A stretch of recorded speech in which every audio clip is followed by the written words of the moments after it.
Unbelievable unbelievable miss. আমি একটু দেখাবো যে গতকাল যখন বা আজকেও যখন দিল্লিতে অভিষেক বন্দ্যোপাধ্যায়কে তাকে এ নিয়ে প্রশ্ন করা হয়, তিনি অন্য রাজ্যের বিজেপি শাসিত রাজ্যের উদাহরণ টেনেছিলেন এবং তিনি বলেছিলেন যে কে কজন ক্ষমা চায়।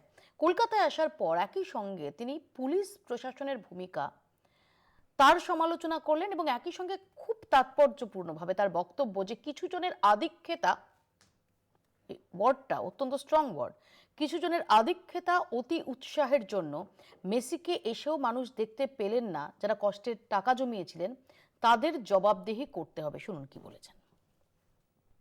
এবং যে আশা উৎসাহ নিয়ে দর্শকরা এসেছিল, কয়েকজনের ব্যবহার এবং আচার আচরণ বা আধিক্যতা, আমি কথাটা শব্দটা এই কারণে ব্যবহার করছি, বেশি উৎসাহী হয়ে আধিক্যতানি দেখাতে গিয়ে যারা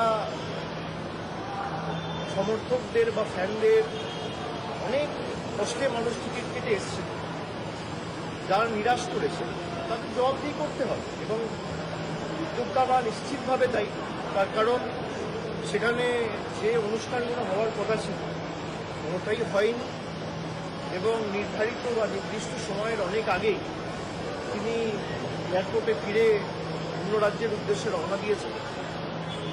নিশ্চিতভাবে যারা পুজোয় নতুন জামা কাপড় না কিনে মাসের পর মাস টাকা জমিয়ে কেউ 10,000, কেউ 8,000, কেউ 12,000, কেউ 15,000 টাকার টিকিট দিয়ে এক ঝলক মেসিকে দেখবে বলে এসেছিল, তাদের হতাশ হওয়ার কারণ রয়েছে।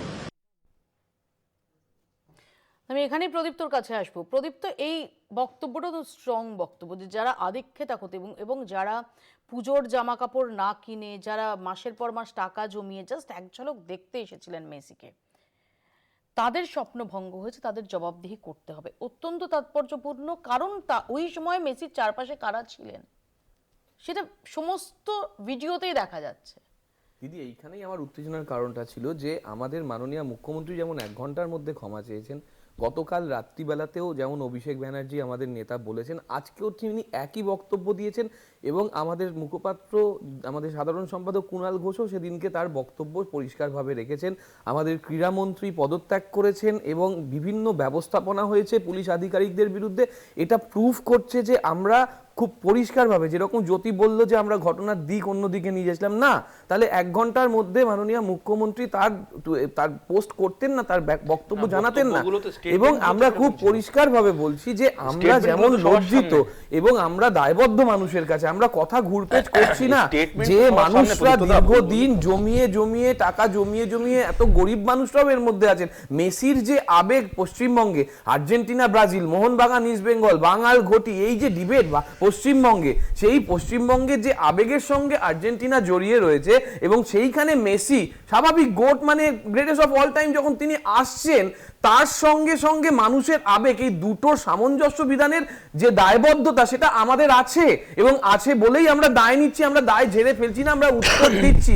এবং অবশ্যই যেমন লজ্জার যে আমার যুবভারতী স্টেডিয়ামের কোনো ছবি ওখানে নেই মেসির ভিডিওতে, তেমনই গর্বের আনন্দের যে ছবিটার ভিডিওটার সূত্রপাত হচ্ছে মেসির যে মূর্তিটা বসেছে লেক টাউনে, সেই মূর্তিটার কোলাসটা দিয়ে। ফলে একদিকে যেমন আমাদের লজ্জাও হচ্ছে, তেমনই আমাদের গর্বও হচ্ছে, তেমনই আমাদের আরেকটা বিষয় আনন্দ হচ্ছে বা ব্যবস্থাপনার দিক থেকে যে মুখ্যমন্ত্রী মমতা বন্দ্যোপাধ্যায় পিঠ কাটিয়ে যান না, বরঞ্চ সামনে থেকে লিডারশিপ দেন, আদিত্যনাথের মতন, প্রধানমন্ত্রী নরেন্দ্র মোদীর মতন বা অন্যান্য রাজ্যের মতন পিঠ ঘুরিয়ে নেন না।